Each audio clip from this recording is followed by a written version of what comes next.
Welcome to my YouTube channel.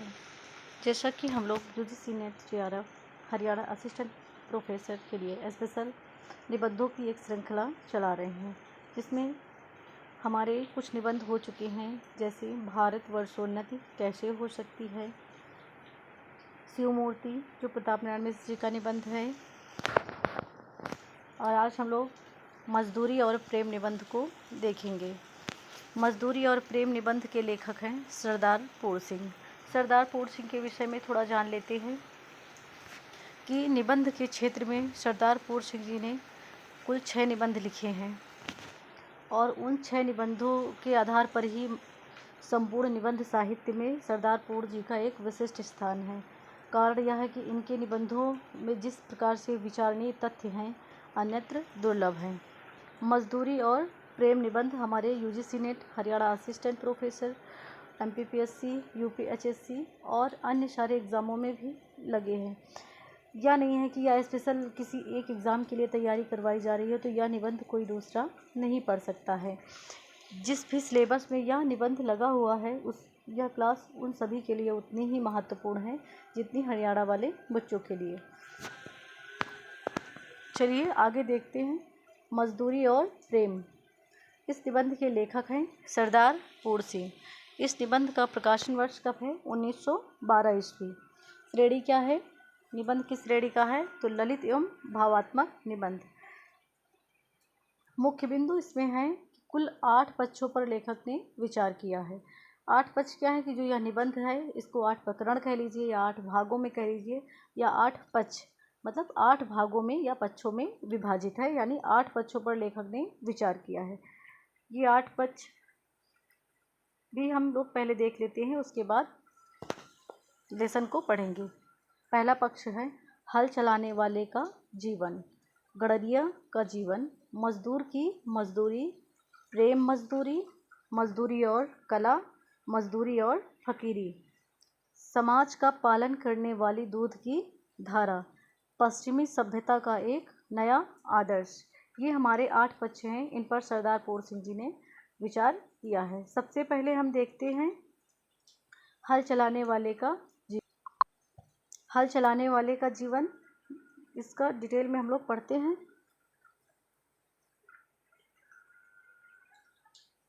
एक second, चलिए। हल चलाने वाले और भेड़ चराने वाले प्रायः स्वभाव से ही साधु होते हैं। ये क्वेश्चन एक बार आया था, यूजीसी नेट में आया था कि हल चलाने वाले और भेड़ चराने वाले स्वभाव से कैसे होते हैं? तो साधु होते हैं, सज्जन होते हैं, ईमानदार होते हैं। इसी तरह 4 ऑप्शन थे।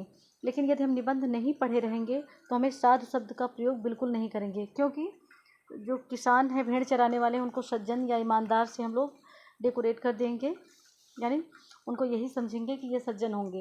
लेकिन स्वभाव से कैसे होते हैं? साधु होते हैं। हल चलाने वाले अपने शरीर का हवन किया करते हैं। खेत उनकी हवनशाला है। खेत क्या है? इसको ये चीज़ें जो बीच बीच में इम्पोर्टेंट तथ्य पढ़ते जा रहे हैं, इनको हमें याद रखना है, क्योंकि हम निबंध लाइन बाय लाइन पढ़ रहे हैं, इसलिए हमारा कोई भी तथ्य छूटने ना पाए। तो खेत को क्या कहा गया है? हवनशाला। उनके हवन कुंड की ज्वाला की किरणें चावल के लंबे और सफ़ेद दानों के रूप में निकलती हैं। हवन कुंड में ज्वाला किस प्रकार निकलती हैं? चावल के लंबे और सफ़ेद दाने के रूप में। गेहूं के लाल लाल दाने इस अग्नि की चिंगारियों की डालियों सी हैं। मैं जब कभी अनार के फूल और फल देखता हूँ तब मुझे बाग के माली का रुधिर याद आ जाता है। यानी जो बाग के माली का, उन्हें लेखक को रक्त याद आ जाता है। अनार के दाने कैसे होते हैं? लाल, और रक्त का रंग भी लाल होता है। तो अनार के दाने की तुलना मनुष्य के खून से या रक्त से की गई है। उसकी मेहनत के कण जमीन में गिरकर उगे हैं और हवा तथा प्रकाश की सहायता से मीठे फलों के रूप में नज़र आ रहे हैं। किसान मुझे अन्न में, फूल में, फल में आहुति हुआ सा दिखाई पड़ता है। कहते हैं ब्रह्माहुति से जगत पैदा हुआ है, यानी ब्रह्म को जो ये समस्त सृष्टि की उत्पत्ति ब्रह्मा से मानी जाती है। अन्न पैदा करने में किसान भी ब्रह्मा के समान है। अन्न पैदा करने में किसान को ब्रह्मा के समान बताया गया है। इसी तरह किस देवता से किसकी तुलना की जा रही है, ये चीज़ें याद रखना है। खेती उसके ईश्वरीय प्रेम का केंद्र है। उसका सारा जीवन पत्ते पत्ते में, फूल फूल में, फल फल में बिखर रहा है। वृक्षों की तरह उसका भी जीवन एक प्रकार का मौन जीवन है। वायु, जल, पृथ्वी, तेज और आकाश की निरोगता इसी के हिस्से में है। विद्या यह नहीं पढ़ा तब और जब और तब यह नहीं करता। संध्या वंदनादि इसे नहीं आते। ज्ञान ध्यान का इसे पता नहीं है। मंदिर मस्जिद गिरजे से इसे कोई सरोकार नहीं।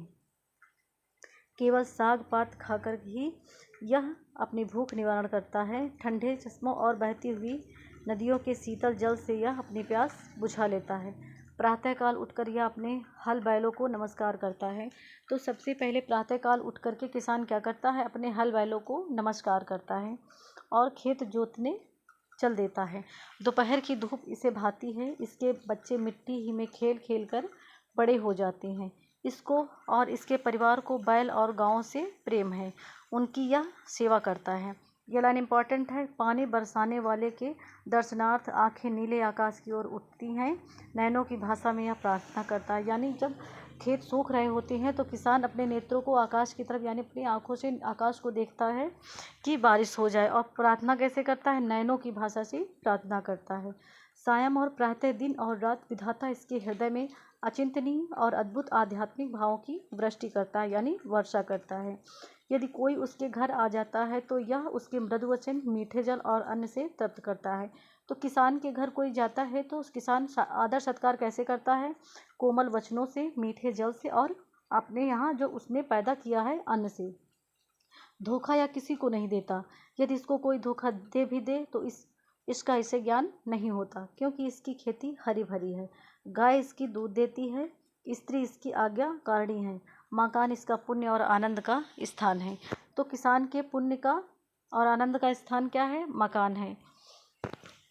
पशुओं को चराना, नहलाना, खिलाना, पिलाना, उसके बच्चों की अपने बच्चों की तरह सेवा करना, खुले आकाश के नीचे उसके साथ रातें गुजार देना, क्या स्वाध्याय से कम है। यानी किसान को अध्ययन करना, जैसे हम लोग अध्ययन करते हैं तो किसान भी अध्ययन ही करता है। लेखक ने उसे कहा है कि स्वाध्याय से क्या ये चीज़ें कम है कि खुले आकाश के नीचे उसकी रातें गुजार देता है। जैसे रात रात भर कोई पढ़ के रात गुजार देता है, वैसे खुले हमारे ऊपर छत होती है, मकान है, सब चीज़ें, लेकिन किसान क्या है, खुले आकाश के नीचे ही रातें गुजारता रहता है। तो लेखक कहता है कि यह स्वाध्याय से कम नहीं है।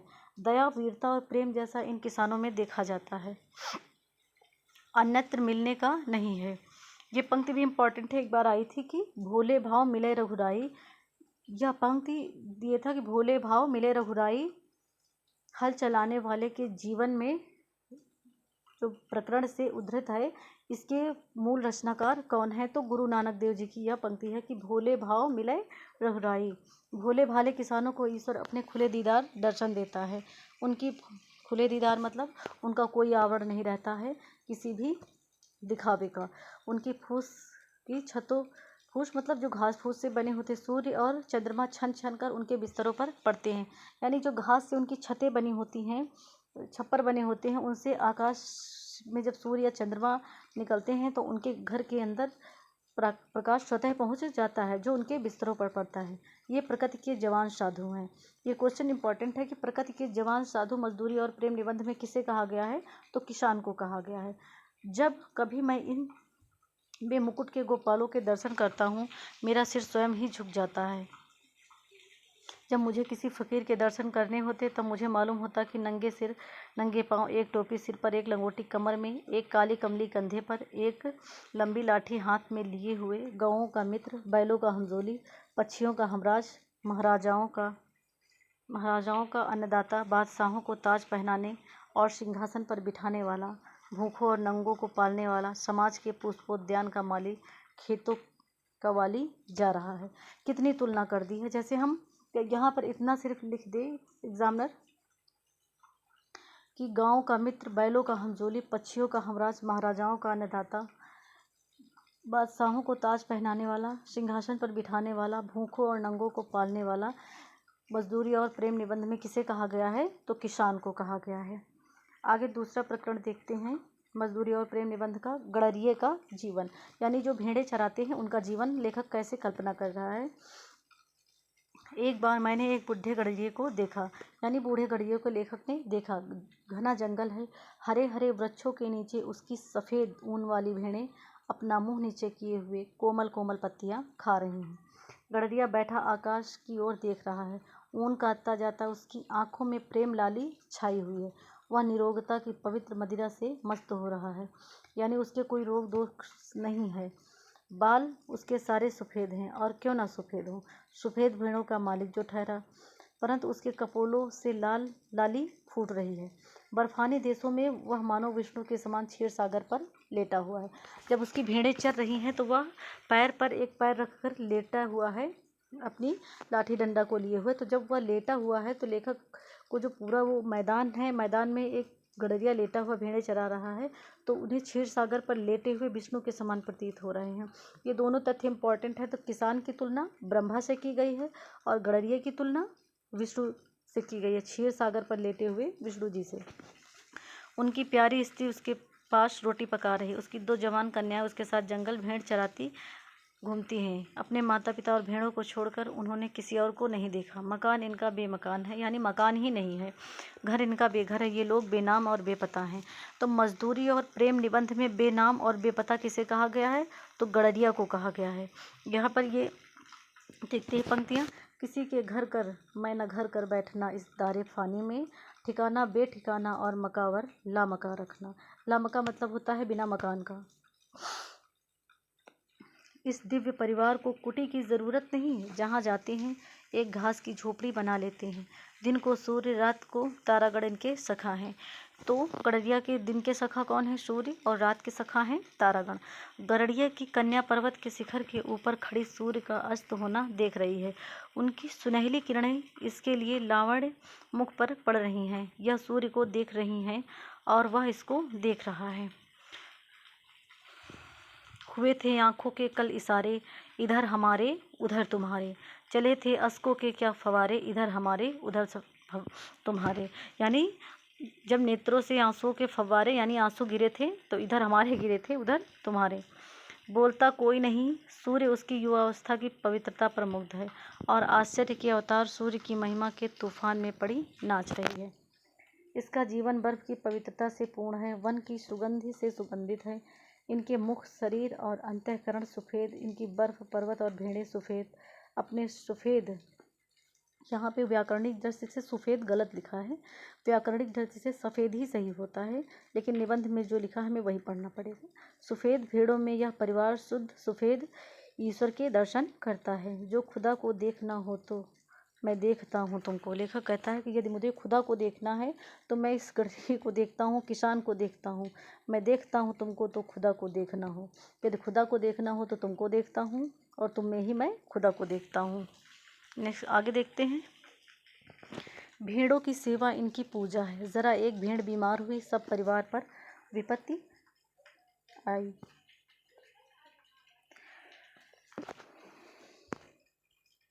दिन रात उसके पास बैठे काट देते हैं। उसे अधिक पीड़ा हुई तो इन सब की आंखें शून्य आकाश में किसी को देखने लग जाती हैं। पता नहीं ये किसे बुलाती हैं।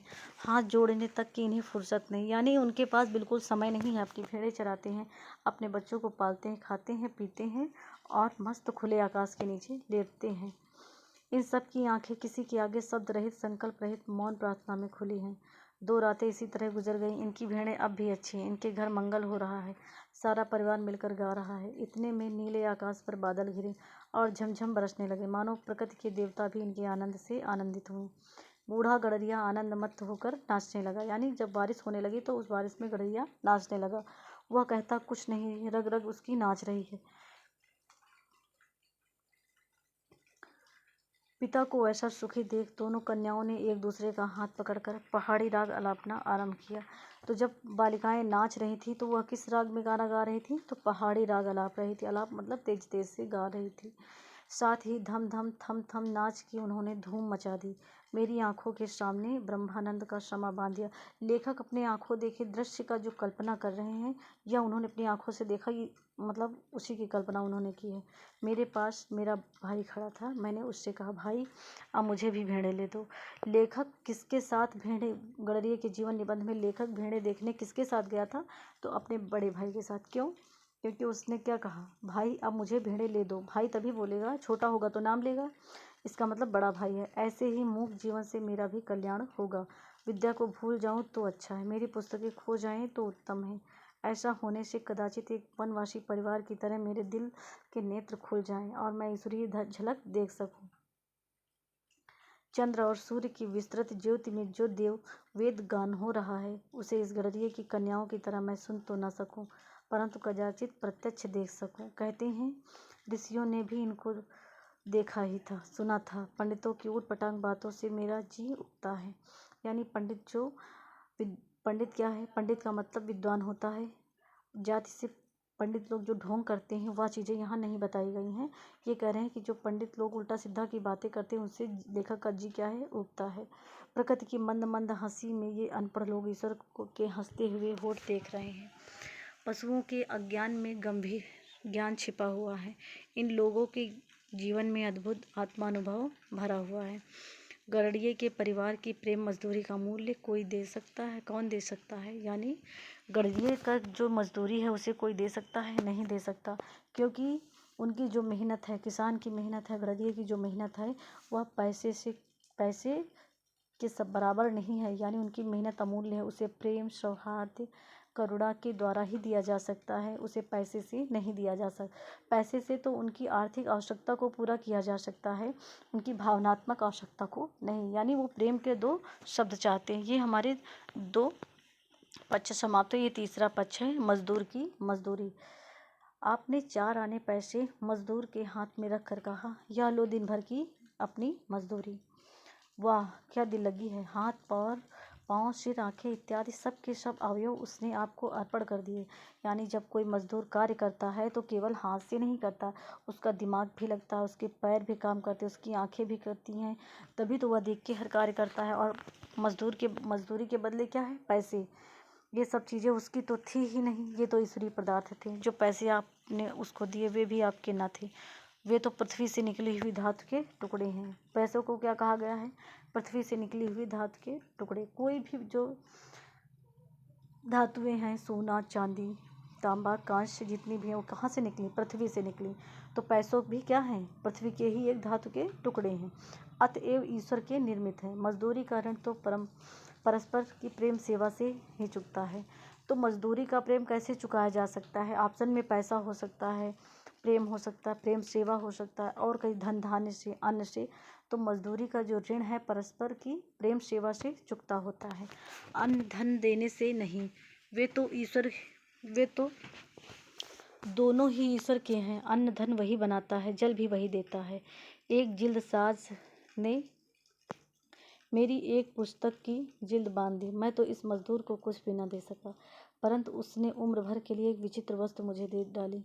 जब कभी मैंने उस पुस्तक को उठाया, मेरे हाथ जिल्द साज के हाथ पर जा पड़े। पुस्तक देखते ही मुझे जिल्द साज याद आ जाता है, वह मेरा आमरण मित्र हो गया। पुस्तक हाथ में आते ही मेरे अंतःकरण में रोज भरत मिलाप का समा बंध जाता। यानी जिस हाथ से उसने उस पुस्तक पर जिल्द बांधी थी, उसी जगह लेखक भी उसको टच करता है। तो लेखक को क्या फील होता है कि जो उसके हाथ हैं या शरीर है उसका भरत मिलाप हो रहा है।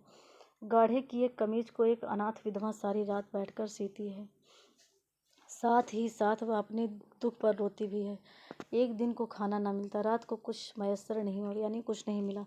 अब वह एक एक टाँके पर आशा करती है कि कमीज कल तैयार हो जाएगी, तब कुछ तो खाने के लिए मिलेगा। जब वह थक जाती तो तब ठहर जाती। सुई हाथ में लिए हुए, कमीज घुटने पर बिछी हुई, उसकी आंखों की दशा आकाश की जैसी है जिसमें बादल बरसकर अभी अभी बिखर गए हैं। खुली आंखें ईश्वर के ध्यान में लीन हो रही हैं। कुछ काल के उपरांत हे राम कहकर उसने फिर सीना शुरू कर दिया। ये लाइन इम्पॉर्टेंट है कि इस माता और इस बहन की सिली हुई कमीज मेरे लिए, मेरे शरीर का नहीं, मेरी आत्मा का वस्त्र है। तो लेखक ने आत्मा का वस्त्र किसे कहा है? उस माता या बूढ़ी औरत या बहन के द्वारा सिली हुई कमीज को क्या कहा है? आत्मा का वस्त्र कहा है, क्योंकि उसमें धागों से नहीं सिली, वह अपने तन और मन से, आंसुओं के द्वारा उसने मानो कि रोया है उसे। उस लेखक वो सारी रात जाग के उसने सिया, उसकी मजदूरी नहीं दी जा सकती है। इस कमीज में विधवा के सुख दुख, प्रेम, पवित्रता के मिश्रण से मिली हुई जीवन रूपणी गंगा की बाढ़ चली जा रही है। ऐसी मजदूरी और ऐसा काम प्रार्थना, संध्या और नमाज से क्या कम है? यानी उसका रात रात भर जागकर कमीज सिलना क्या किसी प्रार्थना, संध्या या नमाज से कम है? यानी उससे भी बढ़कर है। शब्दों में तो प्रार्थना हुआ नहीं करती, ईश्वर तो कुछ ऐसे ही मूक प्रार्थनाएं सुनता है। यानी ईश्वर ऐसे लोगों की प्रार्थनाएं सुनता है और तत्काल सुनता है, यानी तुरंत सुनता है। ये हमारे 3 प्रकरण समाप्त हुए। ये निबंध थोड़ा बड़ा है, 8 प्रकरण में है। अभी हमारे 3 प्रकरण समाप्त हुए हैं। अगर ये एक क्लास में नहीं कवर होगा तो हम लोग इसके लिए दूसरी क्लास बनाएंगे, क्योंकि बहुत बड़ी हो जाएगी। निबंध है, साहित्य में अगर सबसे बोरिंग कोई टॉपिक है, बच्चों को पढ़ने में लगता है या हमें सबको पढ़ने में लगता है, तो निबंध या काव्य शास्त्र। मुझे तो काव्य शास्त्र इतना नहीं लगता है, लेकिन निबंध थोड़ा वैचारिक होते हैं, इनको जब समझेंगे तो अच्छा लगेगा। और ये भावनात्मक निबंध है तो फिर भी आपको इसको पढ़ने में रुचि आ रही होगी।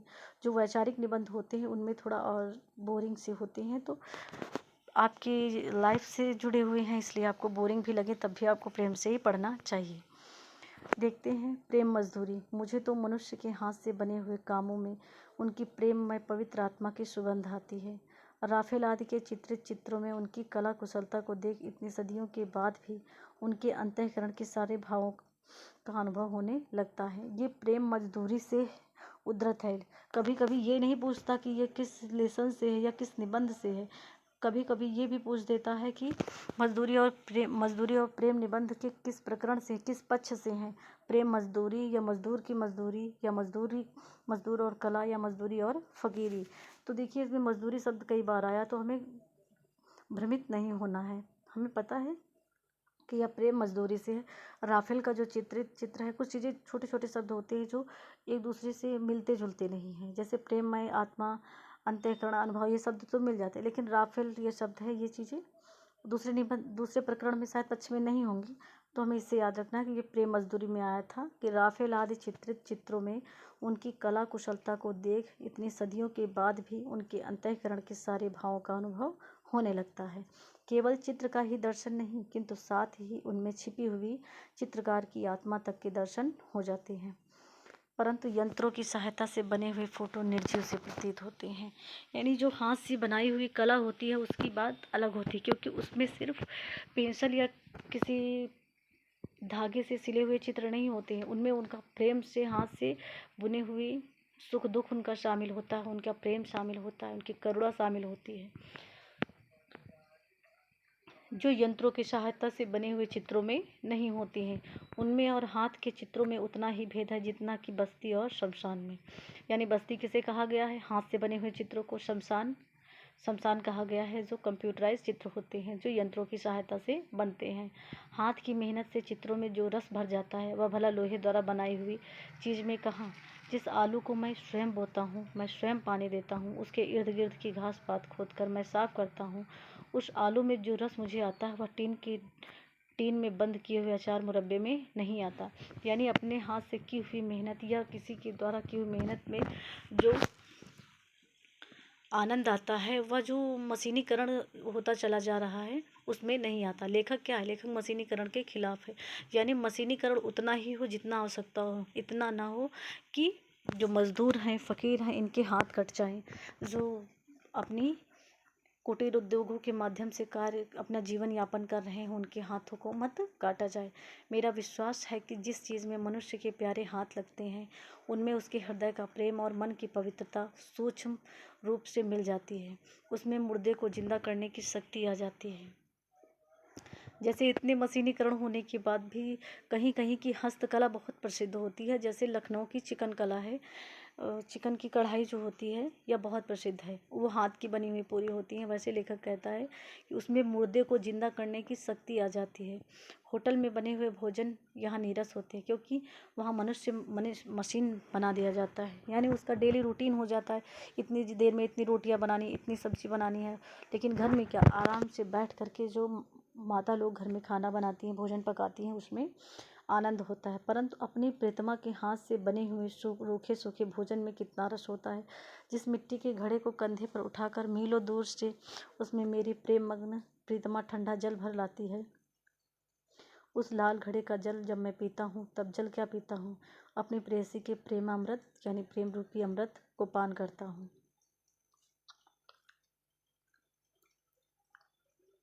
जो ऐसा प्रेम प्याला पीता हो उसके लिए शराब क्या वस्तु है। प्रेम से जीवन सदा गदगद रहता है। मैं अपनी प्रेयसी की ऐसी प्रेम भरी, रस भरी, दिल भरी सेवा का बदला क्या कभी दे सकता हूँ। उधर प्रभात ने अपनी सफ़ेद किरणों से अंधेरी रात पर सफ़ेदी सी छिटकाई। इधर मेरी प्रेयसी मैना और कोयल की तरह अपने बिस्तर से उठी। तो प्रेयसी का उठना किसके समान बताया गया है? मैना और कोयल के समान। उसने गाय का बछड़ा खोला, दूध की धारा से अपना कटोरा भर लिया। यह पंक्ति अंडरलाइन नहीं है लेकिन इम्पॉर्टेंट है, क्योंकि इसमें एक पक्ष ये भी है, एक दूध की धारा से जुड़ा हुआ एक पक्ष था ना, तो यहाँ उससे कंफ्यूज मत होना, यह उस पक्ष का नहीं है। दूध की धारा से अपना कटोरा भर लिया, गाते गाते अन्न को अपने हाथों से पीस कर सफ़ेद आटा बना लिया। इस सफ़ेद आटे से भरी हुई छोटी सी टोकरी सिर पर, एक हाथ में दूध से भरा हुआ लाल मिट्टी का कटोरा, दूसरे हाथ में मक्खन की हांडी। जब मेरी प्रिया घर की छत के नीचे इस तरह खड़ी होती है, तब वह छत के ऊपर की श्वेत प्रभात से भी अधिक आनंददायक, बलदायक, बुद्धिदायक जान पड़ती है। उस समय वह उस प्रभा से अधिक रसीली, अधिक रंगीली, जीती जागती, चैतन्य और आनंदमयी प्रातःकालीन शोभा सी लगती है। मेरी प्रिया अपने हाथों से चुनी हुई लकड़ियों को अपने दिल से चुराई हुई एक चिंगारी से लाल अग्नि में बदल देती है। यानी जो प्रीतमा लकड़ी लाती है और उससे जब खाना बनाएगी, तो वो लेखक को कहते हैं वो उस खाने में जो स्वाद होता है वह होटल के खाने में नहीं होता है। जब वह आटे को छलनी से छानती है, तब मुझे उसकी छलनी के नीचे एक अद्भुत ज्योति की लौ नजर आती है। जब वह उस अग्नि के ऊपर मेरे लिए रोटी बनाती है, तब उसके चूल्हे के भीतर मुझे तो पूर्व दिशा की नभो लालिमा से भी अधिक आनंददायिनी लालिमा देख पड़ती है। यह रोटी नहीं, कोई अमूल्य पदार्थ है। मेरे गुरु ने इसी प्रेम से संयम करने का नाम योग रखा है। मेरा यही योग है। लेखक योग किसे कहता है? अपने प्रीतमा के हाथ से बनी हुई जो मेहनत कर, खुद हाथ से चुनकर जो लकड़ियाँ लाती हैं, आटा गूंथती है, उसे छानती है, उसके बाद जो रोटी पकाती है, वह किसी योग से कम नहीं है, क्योंकि वह नित्य प्रति दिनचर्या है उनकी प्रेमिका की। हमारे 4 पक्ष समाप्त हो गए। अब हम 5वां पक्ष देखते हैं, मजदूरी और कला। आदमियों की तिजारत करना मूर्खों का काम है। सोने और लोहे के बदले मनुष्य को बेचना मना है। आजकल भाव की कलों का दाम तो हजारों रुपया है, परंतु मनुष्य कौड़ी के 100 बिकते हैं। सोने और चांदी की प्राप्ति से जीवन का आनंद नहीं मिल सकता। सच्चा आनंद तो मुझे मेरे काम से मिलता है। लेखक को सच्चा आनंद कैसे मिलता है? तो लेखक को सच्चा आनंद उसके काम से मिलता है, जो अपना निजी काम स्वयं कर लेता है। वो मुझे अपना काम मिल जाए तो फिर स्वर्ग प्राप्ति की इच्छा नहीं है। मनुष्य पूजा ही सच्ची ईश्वर पूजा है, यानी मनुष्य को मनुष्य समझो, यही सच्ची पूजा है। मंदिर और गिरजे में क्या रखा है? ईंट पत्थर चूना कुछ नहीं कहो। आज से हम अपने ईश्वर की तलाश मंदिर, मस्जिद, गिरजाघर या पोथी में ना करेंगे। अब तो यही इरादा है कि मनुष्य की अनमोल आत्मा में ईश्वर के दर्शन करेंगे। यही आर्ट है, यही धर्म है। तुलसीदास भी तो कहते हैं, ईश्वर अंश जीव अविनाशी, यानी जो प्रत्येक आत्मा है उसमें ईश्वर का निवास है। यही चीज़ लेखक कह रहे हैं कि आज से मैं जो ईश्वर है उसकी तलाश मंदिर, मस्जिद, गिरजाघर या पोथी में नहीं करूँगा। मैं मनुष्य की अनमोल आत्मा में ईश्वर के दर्शन करेंगे। यही आर्ट है, यही धर्म है। तो आर्ट और धर्म किसे कहा गया है? मनुष्य की अनमोल आत्मा को कहा गया है। मनुष्य के हाथ से ही ईश्वर के दर्शन कराने वाले निकलते हैं, यानी जो गुरु होता है वह भी मनुष्य है, जो शिष्य होते वो भी मनुष्य हैं, और वही अपनी तप बल से ईश्वर को प्राप्त करते हैं। तो सबसे बड़ी पूजा कौन है? मनुष्य की पूजा ही ईश्वर पूजा है। बिना काम, बिना मजदूरी, बिना हाथ के कला कौशल के विचार और चिंतन किस काम के? सभी देशों के इतिहासों से सिद्ध है कि निकम्मे, पादरियों, मौलवियों, पंडितों और साधुओं का दान के अन्न पर पला हुआ ईश्वर चिंतन अंत में पाप, आलस्य और भ्रष्टाचार में परिवर्तित हो जाता है। यानी जो हाथ की कला है उसको ईश्वर ने अधिक महत्व दिया है, कुटीर उद्योगों को महत्व दिया है। इतने समय जो गिबली आर्ट जो चली है, इसमें फ़ोटो को फ्रेमिंग करके आ जाता है, उसका कार्टून बन के आ जाता है। तो ये जैसे जापान वगैरह में ये हस्तकला पहले थी, तो वहाँ की जो हस्तकला के लोग थे उन्होंने कुछ इस पर आपत्ति भी जताई है कि हमारी ये हस्तकला को इससे प्रभाव पड़ रहा है।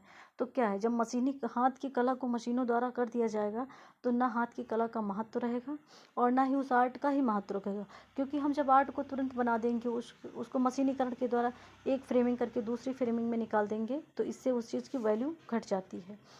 यानी जो हाथ की कला है वह मशीनीकरण की कला से बेहतर है। जिन देशों में हाथ और मुंह पर मजदूरी की धूल नहीं पड़ने पाती है, वे धर्म और कला कौशल में कभी उन्नत नहीं कर सकते। पद्मासन निकम्मे सिद्ध हो चुके हैं, यानी पद्यासन। यही आसन ईश्वर प्राप्ति करा सकते हैं, जिनसे जोतने, बोने, काटने और मजदूरी का काम लिया जाता है। लकड़ी, ईंट और पत्थर को मूर्तिमान करने वाले लुहार, बढ़ई, मेमार और तथा किसान आदि वैसे ही पुरुष हैं जैसे कवि, महात्मा और योगी। यानी जितना कवि, महात्मा, योगी वैल्यू रखते हैं इस समाज में, उतना ही लुहार, बढ़ई, मेमार, किसान आदि भी रखते हैं, क्योंकि इनके बिना भी समाज चल नहीं सकता है। उत्तम से उत्तम, नीच से नीच काम, सबके सब प्रेम शरीर के अंग है। निकम्मे रहकर मनुष्य की चिंतन शक्ति थक गई है। बिस्तरों और आसनों पर सोते और बैठे बैठे मन के घोड़े हार गए हैं। सारा जीवन निचुड़ चुका है। ये पंक्ति इम्पॉर्टेंट है कि निकम्मे रहकर मनुष्य की चिंतन शक्ति थक गई है। बिस्तरों और आसनों पर सोते और बैठे बैठे मन के घोड़े हार गए हैं। सारा जीवन निचुड़ चुका है। स्वप्न पुराने हो चुके हैं। आजकल की कविता में नयापन नहीं। ये क्वेश्चन एक बार आया था, जैसे तो कुछ बच्चे इसका कुछ आंसर जैसे बता रहे थे कि मतलब ये फील होता है कि ये जब ना पढ़ो तो ये लगता है कि ये कविता रामचंद्र शुक्ल की उस निबंध से ली गई है। ये पंक्ति जो है रामचंद्र शुक्ल के निबंध कविता क्या है से ली गई है कि आजकल की कविता में नयापन नहीं है, उसमें पुराने ज़माने की कविता की पुनरावृत्ति मात्र है। तो ये कहाँ से ली गई है? मजदूरी और प्रेम निबंध से, कि आजकल की कविता में नयापन नहीं है, उसमें पुराने ज़माने की कविता की पुनरावृत्ति मात्र है। इस नकल में असल की पवित्रता और कुंवारेपन का अभाव है। यानी कुंवारेपन का अभाव का मतलब कि वह किसी की नकल प्रतीत हो रही है, जूठन सी प्रतीत हो रही है। जो चीज़ें आज बन रही हैं वह पुराने को ही मॉडरेट करके बना दी जा रही हैं, कुछ नई चीज़ें नहीं बन रही हैं। अब तो एक नए प्रकार की कला का कौशलपूर्ण संगीत साहित्य संसार में प्रचलित होने वाला है। यदि वह न प्रचलित हुआ तो मशीनों के पहियों के नीचे दबकर हमें मरा समझिए। यह नया साहित्य मजदूरों के हृदय से निकलेगा। उन मजदूरों के कंठ से यह नई कविता निकलेगी। तो नई कविता कहाँ से निकलेगी? मजदूरों के कंठ से, जो अपना जीवन आनंद के साथ खेत की मेड़ों का, कपड़ों के तागों का, जूते की टांगों का, मानी जूते के जो टाँके होते हैं, सिलाई, लकड़ी की रगों का, पत्थर की नसों का भेदभाव दूर करेंगे। हाथ में कुल्हाड़ी, सिर पर टोकरी, नंगे सिर और नंगे पाँव, धूल से लपटे और कीचड़ से रंगे हुए ये बेज़बान कवि जब जंगल में लकड़ी काटेंगे, तब लकड़ी काटने का शब्द इनके असभ्य स्वरों में से मिश्रित होकर वायुयान पर चढ़ दसों दिशाओं में ऐसा अद्भुत गान करेगा कि भविष्य के कलावंतों के लिए वही ध्रुपद और मल्हार का काम देगा। यहाँ एक चीज़ समझते हैं कि यह कविता कब की है? 1912 के आसपास की। तब हिंदी साहित्य में आचार्य महावीर प्रसाद द्विवेदी का सरस्वती पत्रिका के माध्यम से आगमन होता है 1903 में। तो उतने समय हम उसके पहले का जितना भी साहित्य था उसमें क्या था? राजाओं पर कविताएं लिखी जा रही थी, महाराजाओं पर लिखी जा रही थी। रीतिकाल में भी ऐसा था, भारतेंदु युग में भी लगभग ऐसा था कि गरीब किसान, पेड़, हाथी, घोड़े, पशु पक्षियों पर बहुत कम लिखी गई। जब उन्होंने अपने निबंध कवि और कर्तव्य निबंध 1903 में लिखा था कि कविता कहीं भी हो सकती है, कि रंक से लेकर के राजा तक, राय से लेकर के पर्वत तक सभी जगह हो सकती है, तो वही ये दौर है जब ये निबंध भी लिखा गया। तो लेखक क्या कह रहा है? आज वर्तमान समय में हमारा साहित्य इन सब चीज़ों पर भरपूर लिख रहा है। यानी जूतों पर भी कविताएं हो रही हैं, जैसे हमने धूमिल की कविताएं देखी पढ़ी हैं। तो ये वही समय है जब हिंदी साहित्य में भाषा सुधार, कवि और लेखन का सुधार हुआ, प्रबंधात्मकता भी कविताओं में बढ़ी। तो उस दौर के ये द्विवेदी युग के ही रचनाकार हैं। आगे देखते हैं हम लोग। चरखा कातने वाली स्त्रियों के गीत संसार के सभी देशों के कौमी गीत होंगे।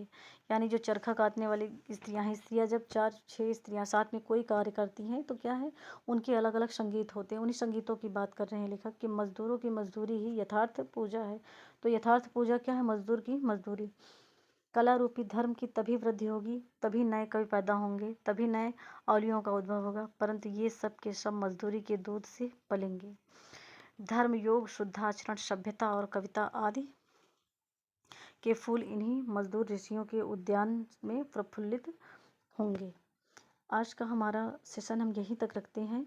नेक्स्ट अगले दिन देखेंगे, क्योंकि निबंध काफ़ी बड़ा है, बहुत लॉन्ग वीडियो हो जाएगा तो शायद आप लोग बोरिंग फील करें। तो नेक्स्ट पार्ट में इसको देखते हैं। तब तक के लिए आप इसको पढ़िए, और जो चीज़ें नहीं समझ में आ रही कमेंट में प्लीज़ बताइएगा, हम और बेहतर करने का प्रयास करेंगे। Thank you.